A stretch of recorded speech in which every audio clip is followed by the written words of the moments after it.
Hello everyone, welcome back to my channel. So next concept booster series में हम लोग देखेंगे कंसेप्ट ऑफ माइंड इकोनॉमिक्स। इस lecture series में हम लोग सबसे पहले तो इसका कंसेप्ट समझेंगे, इस चैप्टर में क्या क्या कंसेप्ट है और इस पे आए हुए सारे क्वेश्चन को हम लोग डील करेंगे। सो सबसे पहले हम लोग देखते हैं कि इस टॉपिक में क्या क्या कंसेप्ट हमारे पास पढ़ने के लिए है और इस पे कैसे कैसे क्वेश्चन 2010 से लेकर 2025 तक पूछे गए हैं। सो इसमें कुछ इंपॉर्टेंट कंसेप्ट है जैसे कि पे back period, NPV, profitable index, future value and depreciation like something. ये सारे इंपॉर्टेंट कंसेप्ट है, इससे पीवाईक्यू में क्वेश्चन आते हैं। पीवाईक्यू थ्योरी ये सब है। इससे रिलेटेड भी कुछ और ऐसे क्वेश्चन है और थ्योरीज है जो कि क्वेश्चन आने की प्रोबेबिलिटी बनी रहती है। तो चलिए बिना किसी टाइम वेस्ट किए हम लोग थ्योरी की ओर बढ़ते हैं। सबसे important concept of this chapter है वो ये 5 है। ये वेरी वेरी इंपॉर्टेंट है, मतलब इस टॉपिक से क्वेश्चन आते हैं हर साल। लेकिन इसके अलावा भी कुछ ऐसे टॉपिक्स है जो कि प्रोबेबिलिटी बनाती है कि हाँ क्वेश्चन एग्जाम में पूछे जाएंगे। सो चलिए हम लोग पहले तो इस चैप्टर का एक ओवरव्यू लेंगे शॉर्ट में, क्या क्या कंसेप्ट है, कैसे कंसेप्ट है, और उसके बाद से इस पे आए हुए सारे इंपॉर्टेंट क्वेश्चन को डिस्कस करेंगे। सो चलिए हम लोग स्टार्ट करते हैं। तो सबसे पहला कंसेप्ट इसमें है द एसेंस ऑफ इकोनॉमिक्स। कहता है कि हमें इकोनॉमिक्स की जरूरत क्यों है। सो फोर की एलिमेंट, इकोनॉमिक्स के 4 एलिमेंट होते हैं: सप्लाई, डिमांड, प्राइस और प्राइस इक्विलिब्रियम। देखिए यदि आपने क्लास 10 में पढ़ी होगी तो एक कर्व बनता है सप्लाई और डिमांड का। सप्लाई और डिमांड अगर इक्वल है, इक्विलिब्रियम में है, तो उसे बोलते हैं प्राइस इक्विलिब्रियम। यदि सपोज सप्लाई ज्यादा है और डिमांड कम है तो उसका प्राइस क्या होगा, कम जाएगा। यदि डिमांड ज्यादा है और सप्लाई कम है तो प्राइस क्या हो जाएगा, बढ़ जाएगा। तो ये कर्व होती है, इसे बोलते हैं हम लोग डिमांड वर्सेस सप्लाई का कर्व। ठीक है, तो ये बता रहा है कि एक इकोनॉमिक्स में यदि हम किसी भी इकोनॉमिक्स की बात करें तो इसमें 4 इंपॉर्टेंट की होते हैं। For example supply, demand, price and price equilibrium. Supply क्या होता है? सप्लाई वही होता है कि aggregate supply from all supplier, जो सारे सप्लायर्स एक साथ कंबाइन करके जो हम लोग एक जगह इकट्ठा करके रखते हैं चीजों को, उसे हम लोग बोलते हैं aggregate supply. Law of supply क्या कहता है, यदि प्राइस किसी गुड्स का ज्यादा है मतलब उसके मार्केट में क्या होगा, अगर ज्यादा सप्लाई करेंगे तो ही उस सप्लाई को, उस प्राइस इक्विलिब्रियम को हम लोग रीच कर पाएंगे। At the price of good, मतलब सपोज किसी गुड्स का प्राइस ज्यादा हो चुकी है तो उसका मतलब डिमांड कम था, राइट। तो यदि हम सप्लाई बढ़ा देंगे तो क्या बोलेगा कि वो इक्विलिब्रियम रीच कर जाएगी। सिमिलरली डिमांड, डिमांड होता है एग्रीगेट डिमांड का मतलब होता है कि demand from all customer, right. So मैंने भी बताया कि हमारे पास रिलेशन होती है सप्लाई और डिमांड में। रिलेशन ये होती है कि सभी हम फैक्टर को कांस्टेंट मान के, यदि हम ये देखें कि सप्लाई हमने बहुत बढ़ा दिया और डिमांड चीजों की नहीं है तो क्या होगा, प्राइस फॉल कर जाएगा। और डिमांड चीजों की बहुत है और सप्लाई लिमिटेड है तो प्राइस क्या होगा, प्राइस कर जाएगा। कॉमन सेंस है, उसी को यहाँ पे बताया गया है। तो ये थी concept of supply and demand. अगला कंसेप्ट पे चलते हैं। अगला कंसेप्ट हमारे पास है प्राइस एंड प्राइस इक्विलिब्रियम। एक प्राइस होता है कि जो purchase the finite quantity of good और सर्विसेज, जो भी अमाउंट हम लोग किसी भी गुड्स और सर्विसेज को खरीदने के लिए देते हैं उसका उसे प्राइस बोलते हैं। प्राइस इक्विलिब्रियम क्या होता है, जहां पे सप्लाई और डिमांड इक्वल हो जाए उसे हम लोग बोलते हैं प्राइस इक्विलिब्रियम। ठीक है, when the supply and demand are equilibrium then we say that economic is at equilibrium, right. So the at equilibrium allocation of good is optimum, मतलब जितना सप्लाई है उतना ही डिमांड है। तो ये थी concept of price and price equilibrium.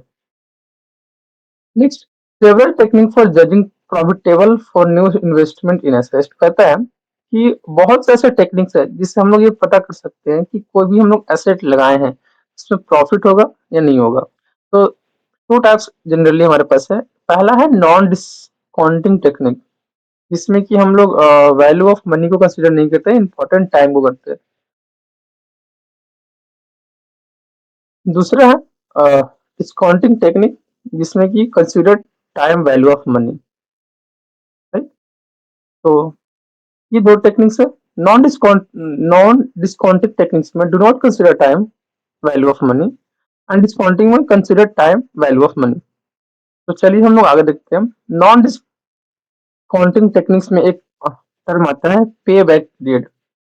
पे back period ये थ्योरी क्वेश्चन पीवाईक्यू में आ चुका है, सो ये पीवाईक्यू थीम बन जाती है।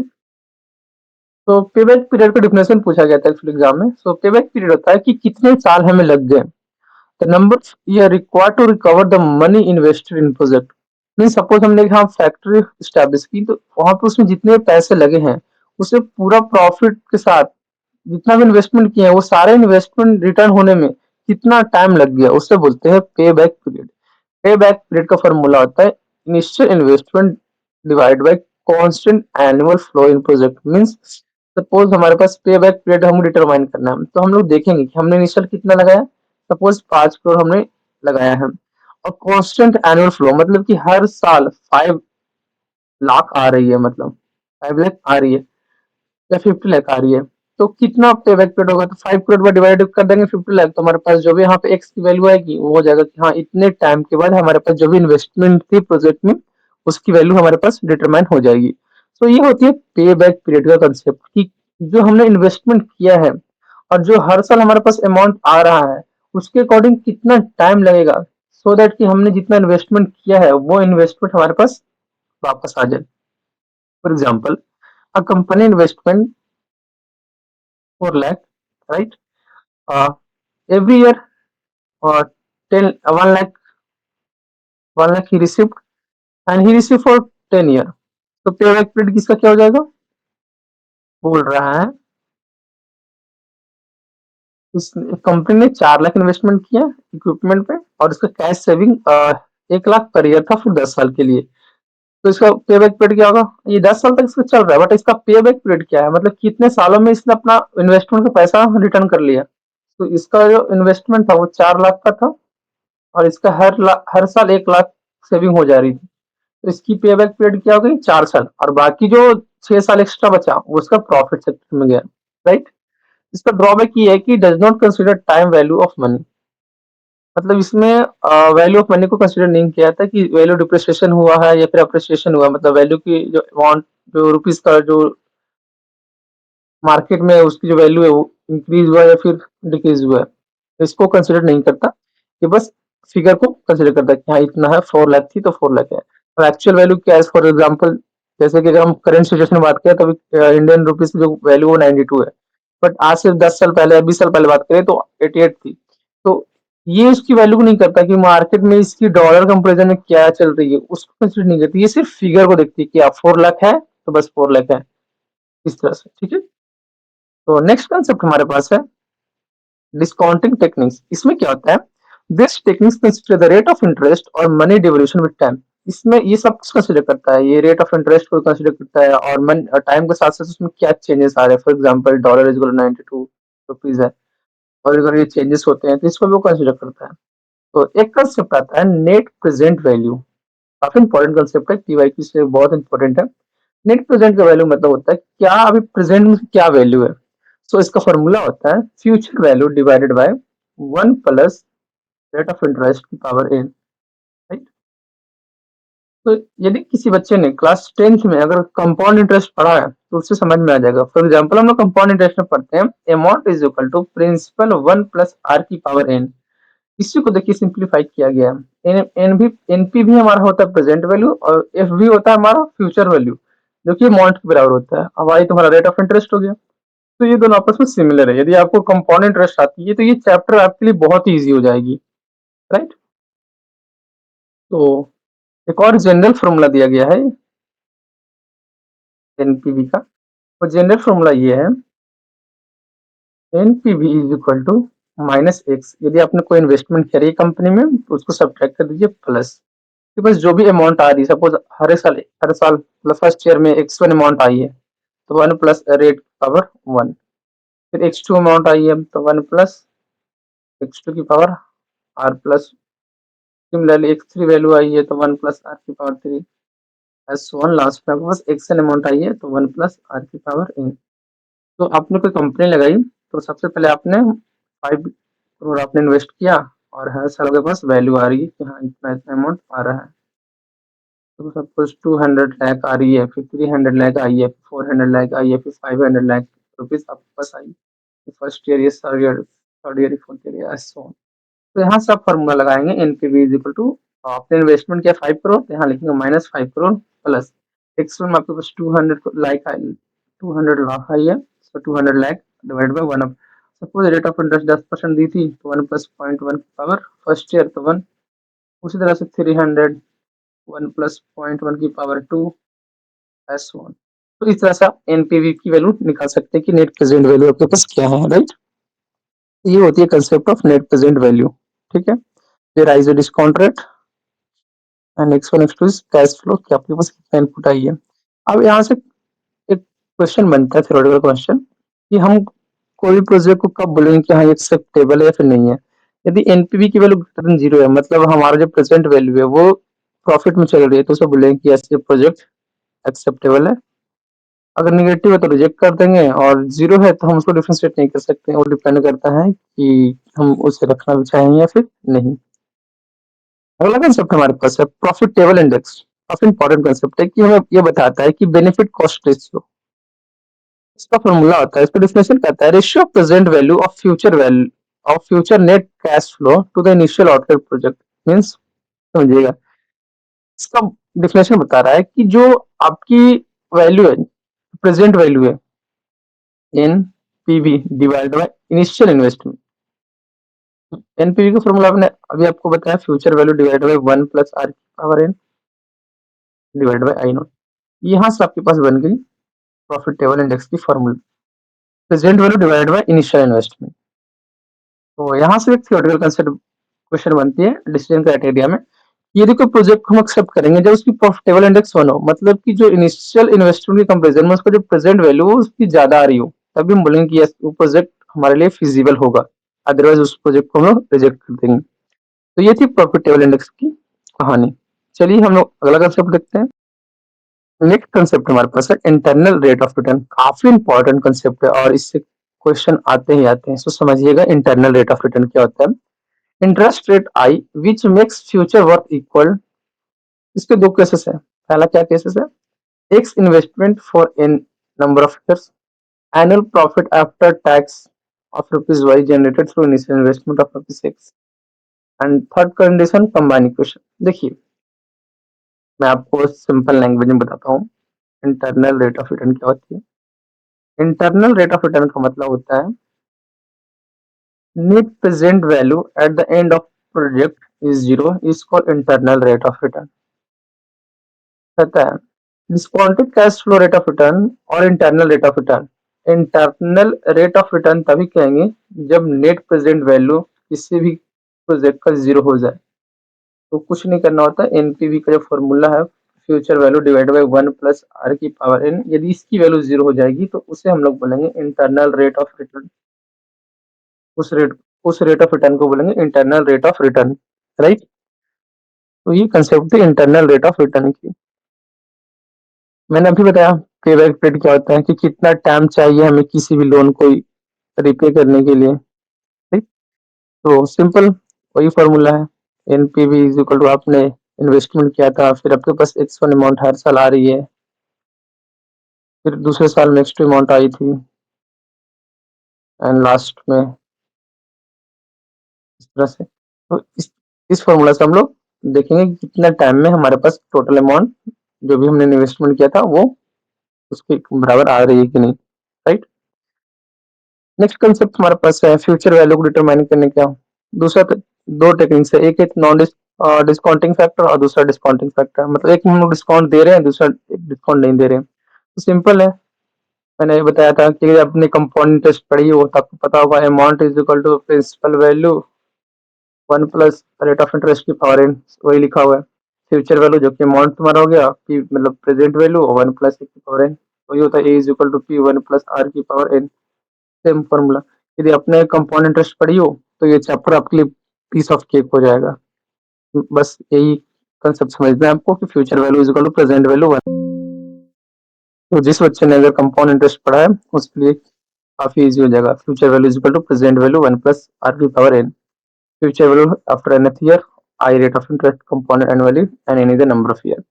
अब अपने क्लास 12th या 10th में जो भी आपने पढ़ा होगा कि कंपाउंड इंटरेस्ट दो तरह से होता है। एक होता है कि आपने हाफ ईयरली लिया है और एक होता है आपने एवरी ईयर लिया है। तो यदि आप टाइम को अदा कर रहे हैं, उससे रेट को अदा कर रहे हैं, तो टाइम को डबल करना पड़ेगा, सिंपल। फ्यूचर वैल्यू, जबकि फ्यूचर वैल्यू निकलेगी अगर आपने रेट ऑफ इंटरेस्ट को अदा किया है तो टाइम को डबल करना पड़ेगा। यदि आपका रेट ऑफ इंटरेस्ट सिंपल है तो टाइम भी सिंपल होगा। उसी प्रकार से आता है, एक होता है क्वार्टरली, मतलब आपने रेट ऑफ टाइम को रेट ऑफ इंटरेस्ट को 1/4 कर दिया है तो टाइम को 4 टाइम्स करना पड़ेगा। तो ये हो गया आपका क्वार्टरली, ये हो गया हाफ ईयरली और ये हो गया एनुअली। ठीक है, तो ये सब क्लास 10 की कंसेप्ट है। अगर आपको कंपाउंड इंटरेस्ट अपने क्लास 10 में पढ़ी होगी तो बस वो एक कंसेप्ट यहाँ पे लग रही है। नेक्स्ट कंसेप्ट है डिप्रिसिएशन। डिप्रिसिएशन का मतलब ही होता है वैल्यू ऑफ मनी डिक्रीज हो जाना, मतलब समय के साथ। Amount of wear and tear of property for reduction made be valuation. जैसे सपोज आपने एक नई नई कार ली, BMW, राइट। आपने 50 लाख की कार ली, आप इसके 10 साल बाद इसको सेल करना चाहते हो तो क्या आपको 50 लाख मिलेगा? नहीं, इसकी कोई सपोज 10% डिप्रिसिएशन ले रही है तो हो सकता है आपको 20 लाख मिले। तो ये वैल्यू क्यों करी? क्योंकि आपकी इस 10 साल में जो प्रॉपर्टी, जो भी कार थी, उसमें कुछ वियर एंड टियर आए होंगे, उसकी कुछ मशीनरीज में कुछ ना कुछ डिफेक्ट आया होगा, इसके कारण उसकी वैल्यू क्या हो गई, कम गई, राइट। सो डिप्रिसिएशन वैल्यू होती है investment minus level factor divided by life of project. So अगर आपको डिप्रिसिएशन की वैल्यू निकालनी है, depreciation value is equal to initial जब तक कितने में खरीदा था और उसको फाइनल वैल्यू कितनी मिल रही है आपकी, और कितने टाइम के बाद वो वैल्यू मिल रही है। तो सपोज आपने एक, मैं एक सिंपल क्वेश्चन पढ़ाता हूँ। तो सपोज आपने कार खरीदी, राइट, जिसकी वैल्यू 50 लाख है, राइट, और आपको अभी मिल रही है सिर्फ 20 लाख, राइट, और ये टाइम है आपके पास 6 ईयर में। तो percentage of depreciation, depreciation value क्या हो जाएगी? तो आपने 50 लाख में खरीदा था, आपको मिल कितना रहा है? 20 लाख, और कितने टाइम के बाद? 6 साल के बाद। तो 5 लाख पर ईयर आपकी क्या होगी? डिप्रिसिएशन वैल्यू होगी। तो डिप्रिसिएशन वैल्यू क्या है आपके पास? 5 लाख पर ईयर, मतलब आपकी जो कार की जो रेट थी वो 5 लाख पर ईयर डिक्रीज होती गई है। तो ये डिप्रिसिएशन को समझने का टेक्निक्स थी। कुछ इंपॉर्टेंट डिसीजन क्राइटेरिया होती है। यदि आप एनपीवी को लेके सॉल्व कर रहे क्वेश्चन और एनपीवी का ग्रेटर आती है तो बोलेंगे yes project is accepted, otherwise project is rejected. Profitable index में अगर प्रॉफिटेबल की वैल्यू ग्रेटर देन 1 आती है तो yes accepted, otherwise rejected. IRR is greater than discount rate, तो प्रोजेक्ट को बोलेंगे yes accepted. If less than discount rate then it's rejected. तो ये थी decision criteria.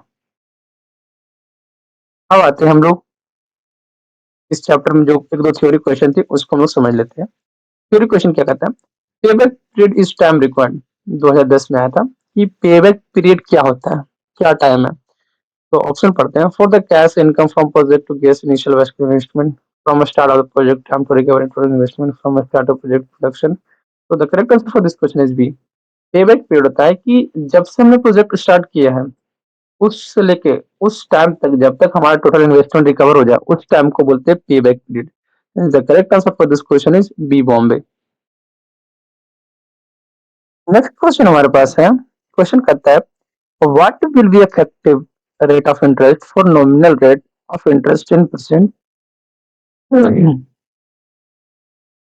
Money is compounded quarterly. Simple question है, देखिएगा। कहता है आपने कंपाउंडेड क्वार्टरली कर दिया, आपकी नॉर्मल फॉर्मूला क्या होती थी? F P is equal to NPV 1 + R की पावर एन, ये होती है annually rate of interest, right.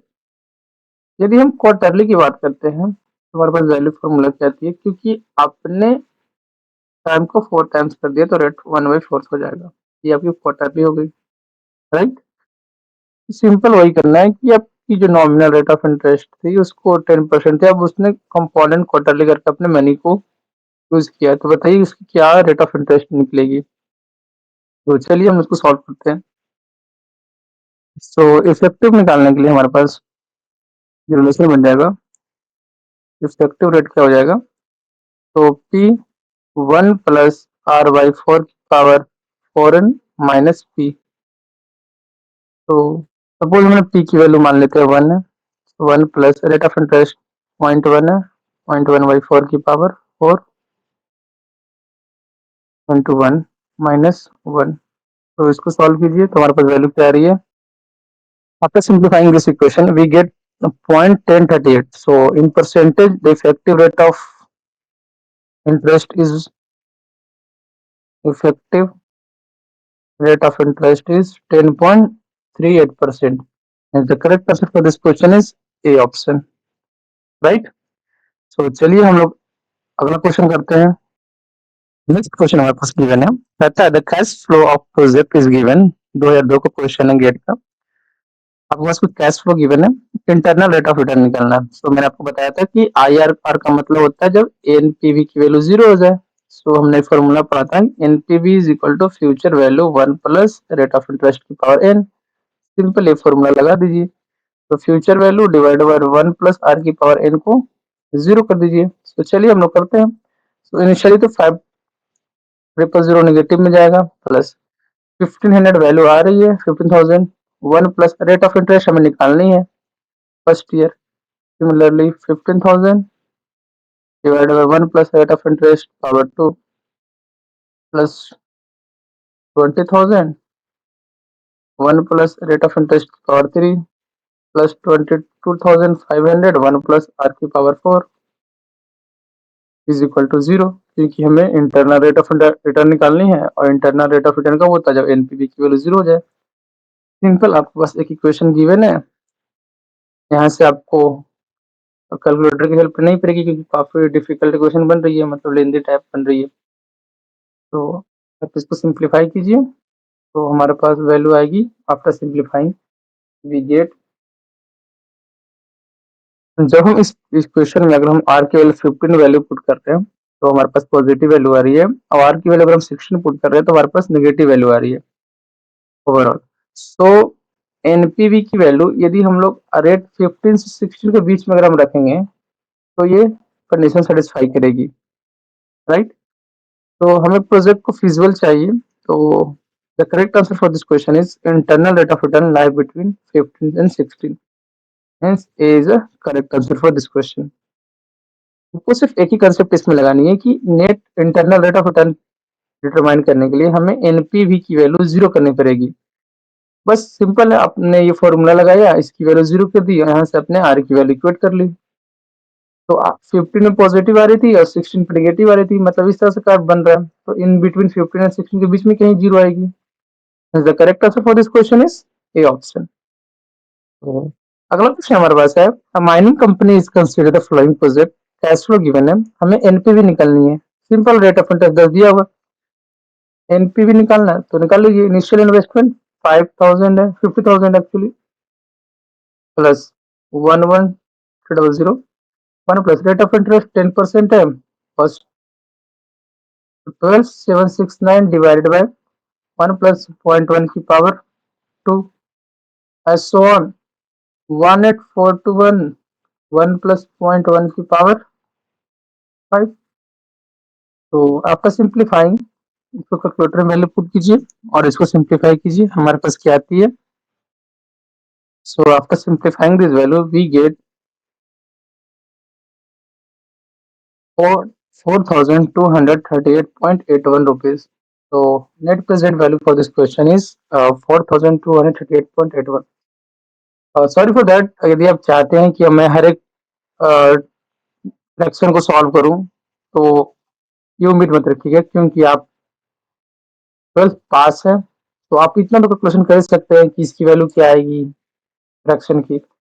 मैं आपको कंसेप्ट और इसकी अप्रोच बता सकता हूँ। तो किसी बच्चे ने मेरे को बोला था मैसेज करके कि सर आप फ्रैक्शन सॉल्व नहीं करवाते हो, तो आप 12th प्लस हो तो आप फ्रैक्शन खुद से सॉल्व कर सकते हो। तो आप इतना ही दिमाग रखिए कि आप कंसेप्ट को समझिए और खुद से क्वेश्चन सॉल्व कीजिए।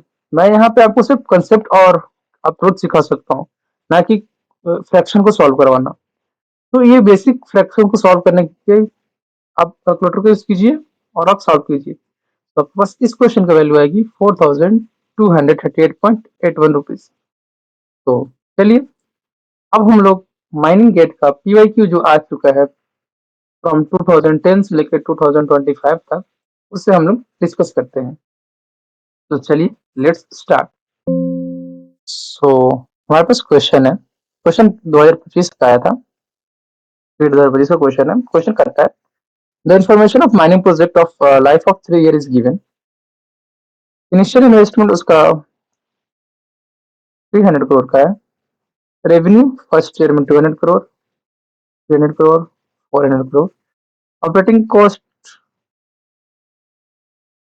1 करोड़, 40 करोड़ एंड 35 करोड़। ठीक है। अप्लीकेबल टैक्स 30% और discount rate 10%। So net interest rate क्या लग गया?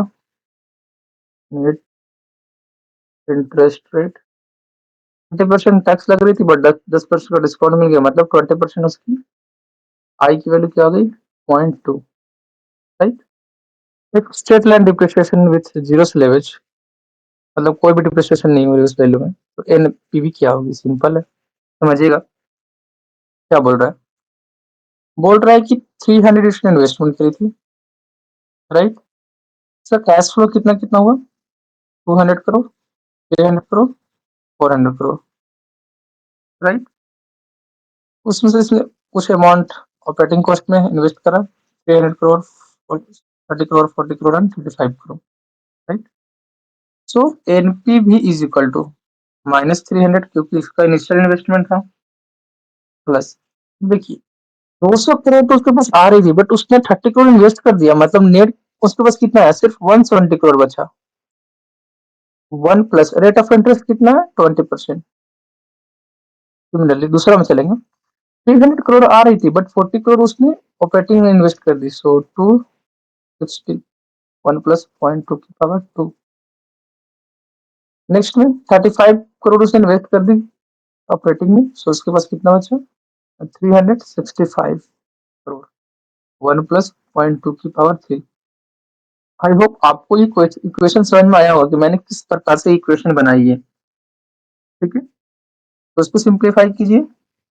-300 प्लस 141.66 प्लस 180.55 प्लस 211.22, इसको सिंप्लीफाई कीजिए, हमारे पास वैल्यू आ रही है 233.43। Is the correct answer for this integer type question is 233.43। GATE 2025 का काफी इंपॉर्टेंट क्वेश्चन है। तो आपको एनपीवी का फॉर्मूला मैं आपको एक बार रिकॉल करा देता हूँ। तो एनपीवी का फॉर्मूला होता है एनपीवी इज इक्वल टू आपकी initial investment plus first year में जो भी आपके पास कैश फ्लो आया है 1/100 प्लस पावर 1। सेकेंड ईयर में जो भी आपके पास इनिशियल इन्वेस्टमेंट मतलब कैश फ्लो आई है पावर 2। सिमिलरली तीसरे साल में कितना कैश फ्लो आया है? Power 3, as so on. X n year में आपके पास कितना कैश फ्लो आया है? पावर एन, यहाँ पे नहीं, यहाँ की पावर एन, 1 प्लस आर की पावर एन। तो यहाँ से जनरल इक्वेशन बन जाता है NPV is equal to summation of x i upon 1 plus are की पावर आई माइनस एक्स, जो कि आपकी इनिशियल इन्वेस्टमेंट थी, राइट। तो ये बन जाती है आपकी कैश फ्लो और इनिशियल इन्वेस्टमेंट का कंसेप्ट से एक रिलेशन, जिसमें कि आपकी कैश फ्लो ये रही इनिशियल इन्वेस्टमेंट, और हर साल आपके पास कुछ ना कुछ अमाउंट उसमें ऐड ऑन हो रहे हैं एट सर्टेन रेट और सर्टेन टाइम। यहाँ से आप एनपीवी की वैल्यू डिटरमाइन करते हो। तो ये 2025 का क्वेश्चन आया था, इसमें बोल रखा था इनिशियल इन्वेस्टमेंट 300 करोड़ है, तो हमने इनिशियल इन्वेस्टमेंट को माइनस कर दिया और हर साल जो भी उसके अमाउंट आ रहा है उसको ऐड ऑन कर दिया, हमारे पास वैल्यू आ गई एनपीवी की 233.43। आई होप आपको ये क्वेश्चन और कंसेप्ट अच्छे से समझ में आ गया होगा।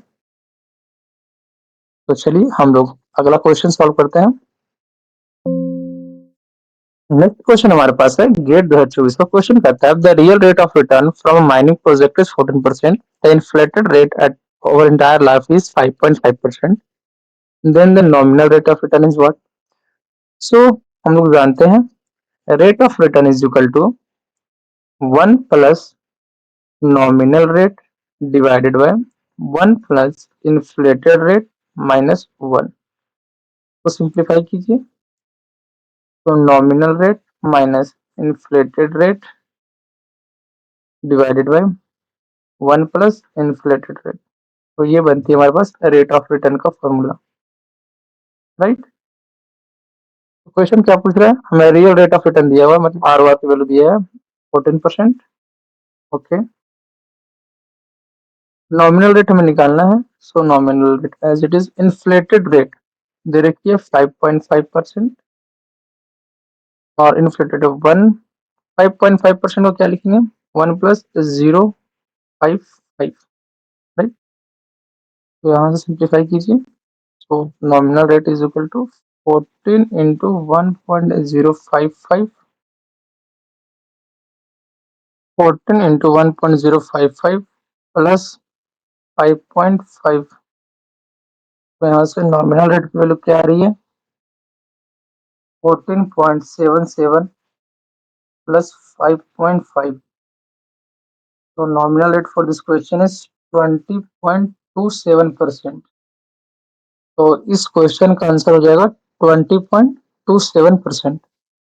सो काफी अच्छा क्वेश्चन था, 2024 में पूछा गया था। तो चलिए हम लोग अगला क्वेश्चन सॉल्व करते हैं। नेक्स्ट क्वेश्चन हमारे पास है the function of DMFE district mineral foundation establish by the state government in India is what. कहता है कि जो इंडियन स्टेट गवर्नमेंट ने DMF को जो स्टैब्लिशमेंट किया था, ये किस लिए किया था। तो देखिए, यदि आपके पास ये प्रायर नॉलेज नहीं है कि इसमें क्या आंसर होगा, तो आप इसे कंसेप्चुअल क्लैरिटी से कर सकते हैं। कंसेप्चुअल क्लैरिटी क्या है, फाउंडेशन, आपने कॉलेज लाइफ में देखा होगा स्कॉलरशिप, फाउंडेशन स्कॉलरशिप। सो फाउंडेशन का मतलब होता है कि पैसे के रिलेटेड। सो ये फाउंडेशन क्यों किया गया, सो दैट कि जो भी वहां पे अफेक्टेड पीपल है उनको जो माइनिंग के कारण अफेक्टेड हुए उसको मनी प्रोवाइड करना। So monitor welfare of mining affected people. The correct answer for this question is C option. तो डिस्ट्रिक्ट मिनरल फाउंडेशन स्टैब्लिश इसलिए किया गया था कि जो भी माइनिंग अफेक्टेड पीपल है उसके कल्याण हेतु जो भी पैसा लग रहा हो वो उस फाउंडेशन से उन्हें दिया जाए। So the correct for this question is option number C. ठीक है, अगला क्वेश्चन सॉल्व करते हैं। नेक्स्ट क्वेश्चन हमारे पास है the percentage Fe and corresponding net value of iron is given. तो यहाँ पे हमारे पास एक कर्व बन रही है, ग्राफ में क्या बन रहा है हमारे पास एफी का परसेंटेज हमारे पास 58% है, 62% है, यहाँ पे 4000 है और यहाँ पे 4500 है। तो ये हमारा नेट वैल्यू है और इधर हमारा एफी का परसेंटेज है, right. Assuming net value versus curve, ठीक है, हमने कर्व बना दिया 1000 to the correct representation of stripping ratio. देखिए स्ट्रिपिंग रेशियो क्या होता है, amount of overburden remove divided by mineral in ton, right, यही होता है ना। और इसका एक और डिफिनेशन होता है स्ट्रिपिंग रेशियो का, net value of ore, net value of ore divided by cost of waste material, ये होता है स्ट्रिपिंग रेशियो का। तो इस फॉर्मूला की मदद से हम लोग इस क्वेश्चन को सॉल्व करेंगे। तो हमारे पास रिलेशन क्या आ रही है, y minus y1 divided by x minus x1 is equal to y2 minus y1 divided by x2 minus x1, right. ये होता है ना क्वेश्चन 2 पॉइंट फॉर्म का। तो हमारे पास y डिटरमाइन करना है, हमारे पास इनिशियल वैल्यू 4000 है divided by x minus 58 is equal to 500 by 4, right. तो इसको सिंप्लीफाई करते हैं, हमारे पास वैल्यू क्या आ रही है, simplifying we get y is equal to 125x minus 2250। Y हमारा क्या था, स्ट्रिपिंग कॉस्ट, और एक्स में हमारा क्या चल रहा था, एसी, राइट। तो लगा दीजिए स्ट्रिपिंग रेशियो का फॉर्मूला। एक्चुअली यहाँ पे रेट मनी था, स्ट्रिपिंग रेशियो नहीं थी, ये थी फ्यूचर वैल्यू या फिर बोलिए अमाउंट। तो इसका हम लोग अमाउंट देते हैं, वाई एक्सिस पे अमाउंट थी और एक्स एक्सिस पे एफ ही था। सो स्ट्रिपिंग रेशियो क्या होता है, amount of mineral divide by amount of waste. So amount of mineral 125 Fe minus 3250, और वेस्ट को हैंडलिंग करने का जो स्ट्रिपिंग कॉस्ट दे रखा है वो 1000 दे रखा है। तो यहाँ से हमारे पास क्या वैल्यू आ रही है, -3.250। तो देख लीजिए कौन से ऑप्शन में ये दिया हुआ है, 0.125 माइनस 3.250। तो 0.125 minus 3.250. So the correct answer for this question is C option. इस क्वेश्चन में आपको कुछ नहीं करना था, simply 2 point form of equation लगाना था, क्योंकि ये क्वेश्चन में बोल रखा है कि स्ट्रेट लाइन फॉलो कर रहा है। तो हमने y2 minus y one upon x2 minus x1 is equal to y minus y one upon x minus x1 से इक्वेट कर दिया। इस इक्वेशन को और इस इक्वेशन को हमने इक्वेट किया दोनों पॉइंट को, क्योंकि सेम स्ट्रेट लाइन पर लाई कर रही है तो दोनों का स्लोप सेम होगा। हमने दोनों को स्लोप स्लोप को इक्वेट कर दिया, तो हमारे पास ये इक्वेशन बना। हमने इसे सिंप्लीफाई किया तो हमारे पास y इज इक्वल टू ये इक्वेशन बनी। अब हमने देखा है कि y एक्सिस पे तो अमाउंट है और x एक्सिस पे एफ ही है, तो amount is equal to 125 times f ही माइनस 3250। अब हमने लगाया रिलेशन स्ट्रिपिंग रेशियो का, वो होता है amount of mineral divided by amount of waste. So amount of mineral हमारे पास ये आया है, अमाउंट ऑफ वेस्ट गिवन है 1000, हमने सिंप्लीफाई किया, हमारे पास वैल्यू आ गई option number C. Next question क्या है, नेक्स्ट क्वेश्चन कहता है a mining company produces iron ore and sell to the company, royalty is paid on the basis of. कहता है कि आयरन और कंपनी है, उसने मिनरल को प्रोड्यूस किया और अनदर कंपनी को बेच दिया, जो टैक्स लग रहा है वो किस बेसिस पे पेड होगा, राइट। सो आपने देखा होगा, सपोज टाटा स्टील है और वो 5 टन प्रोड्यूस कर रही है 100, और वो एक्स वाई जेड कंपनी को 2 टन मिनरल बेच रही है, तो टैक्स कितना पड़ेगा, जितना उसने सेल किया है 2 टन पे। सो वही कि कितना क्वांटिटी उसने सेल किया, सो क्वांटिटी ऑफ और sold, so royalty is paid on the basis of how much quantity, not quality, quantity कितना अमाउंट उसने सोल्ड किया। Hence the correct answer for this question is option number B. Next question हमारे पास ये रहा,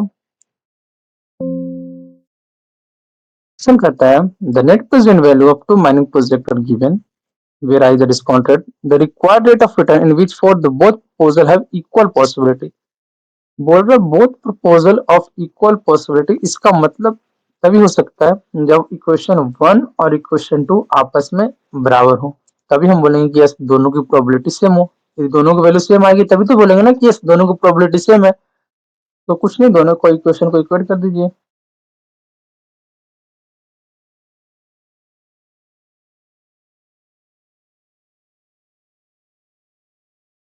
on equating equation 1 and equation 2 हमारे पास relation ये बन रही है, तो इसे सिंप्लीफाई कर लेते हैं थोड़ा सा। यहाँ से हो जाएगी 0.02 आई का square minus 0.1 i minus 2.11 is equal to 0, right. यही इक्वेशन बन रही है, क्वाड्रेटिक है, तो 100 से मल्टीप्लाई कर देते हैं, तो 2 I square minus I minus 211 is equal to 0, right. Quadratic equation बनी है, हम सिंप्लीफाई करते हैं, तो I is equal to -1 plus under root -1 का square -4 into 2 into -211 divided by 4, 2 into 2, So I is equal to 10.52. So after simplifying, we get the value of I, that is rate, is 10.52. So integer type question था, इसमें हमारा value हो जाएगा 10.52. तो conceptual question था, easy था. यदि आपको ये कंसेप्ट पता है कि ये प्रोबेबिलिटी सेम करनी है, दोनों के पास इक्वल पॉसिबिलिटी है, मतलब दोनों की वैल्यू सेम होनी चाहिए और वो किसी एक ही पॉइंट, किसी एक ही वैल्यू के लिए सेम होगी. So that is 10.52 and the correct answer for this question is 10.52. अगला क्वेश्चन हम लोग देखते हैं. नेक्स्ट क्वेश्चन है the difference between depreciation and amortisation allowance in tax calculation is that. कहता है कि टैक्स कैलकुलेशन में डिप्रिसिएशन और अमोर्टाइजेशन का मतलब क्या होता है. सो समझिएगा. कहता है depreciation is tangible asset applicable on a declared life, whereas amortization is intangible asset applicable for a specific period. कहता है डिप्रिसिएशन एक टेंजेबल एसेट है जो कि एक डिक्लेयर लाइफ पे लगता है, वेयर एज अमोर्टाइजेशन एक इनटेंजेबल एसेट है जो कि एक स्पेसिफिक पीरियड पे लगती है. तो ये करेक्ट स्टेटमेंट है. बाकी आप पढ़िए अगला. कहता है डिप्रिसिएशन इनटेंजेबल एसेट, गलत बात. डिप्रिसिएशन टेंजेबल एसेट है और स्पेसिफिक नहीं, वो जब तक उसकी लाइफ चलेगी तब तक वो डिप्रिसिएशन होता ही रहेगा. डिप्रिसिएशन इनटेंजिबल एसेट, ये गलत हो गया. Hence the correct answer for this question is option number A.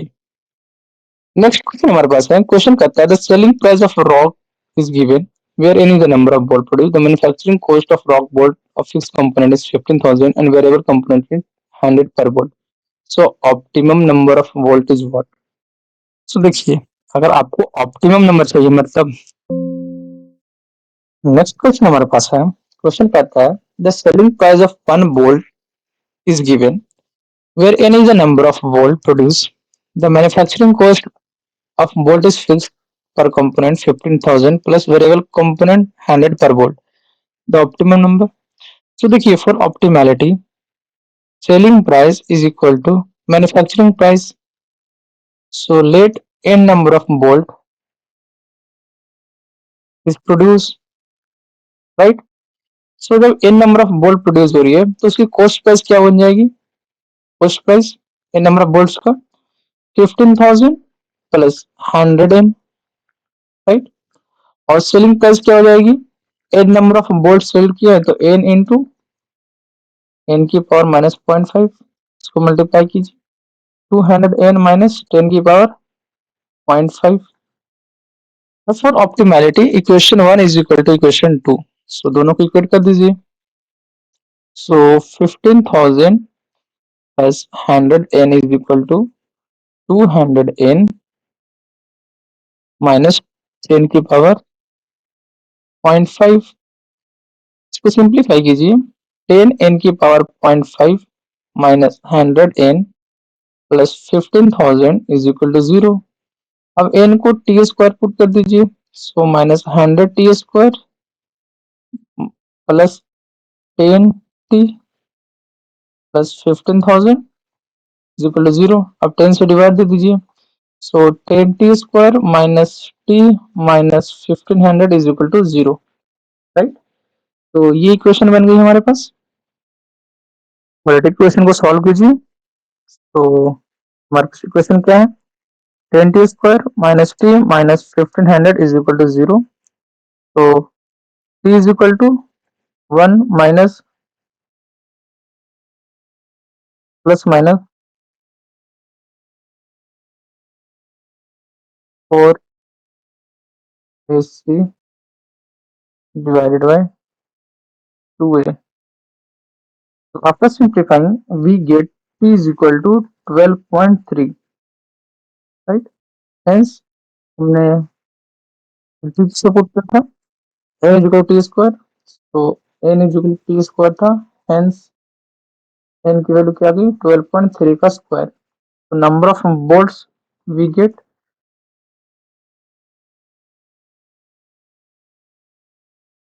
n की वैल्यू क्या आ रही है? n is equal to 151.29. That is which is similarly to 152. So the correct answer for this question is 152. ये option actually किसी दूसरे question को लिखा गया था, ये इंटीजर टाइप क्वेश्चन था। सो इस क्वेश्चन का करेक्ट आंसर था 152। तो the correct answer for this question is 152। Ignore, ये ऑप्शन इग्नोर कीजिए, किसी दूसरे क्वेश्चन का मिसप्रिंट हो चुका है। तो the correct answer for this question is 152। तो सिंपल था। अगर हमें बोल रहे हैं ऑप्टिमम नंबर ऑफ बोल्ट्स निकालना, मतलब जो सेलिंग प्राइस थी वो कॉस्ट प्राइस के बराबर थी। तो हमने मान लिया कि n number of bolt produce हो रही है, तो selling price of cost price of n number of bolts इतना हो गया and selling price of n number of bolts ये हो गया। हमने दोनों इक्वेशन को इक्वेट किया, हमारे पास एक क्वाड्रेटिक इक्वेशन बनी। हमने यहाँ से n को t स्क्वायर एज्यूम कर लिया so that quadratic equation simplify हो सके इजीली। और हमारे पास t की वैल्यू आ गई 12.3 and n is equal to t square, therefore n की वैल्यू आ गई 151.29। सो इसकी रेंज क्वेश्चन में अगर आप 152 भी लिखा तो चलेगा, क्योंकि इसकी जो रेंज आई थी 150 से 153 दिया था गेट आंसर की में। तो actually correct answer is 1.51.29, but आप 152 भी लिखेंगे तो सही होगा, क्योंकि इसकी रेंज 150 से 153 गिवन था क्वेश्चन आंसर की में। ठीक है, सो नेक्स्ट क्वेश्चन हमारे पास है। नेक्स्ट क्वेश्चन ये भी 2020 का क्वेश्चन है। पीवाई की 2020 का क्वेश्चन है। क्वेश्चन क्या कहता है? कहता है the cost of slurry pump is 50,000 and its estimated life is 7 year. If the salvage value is 8,000 the annual depreciation is what?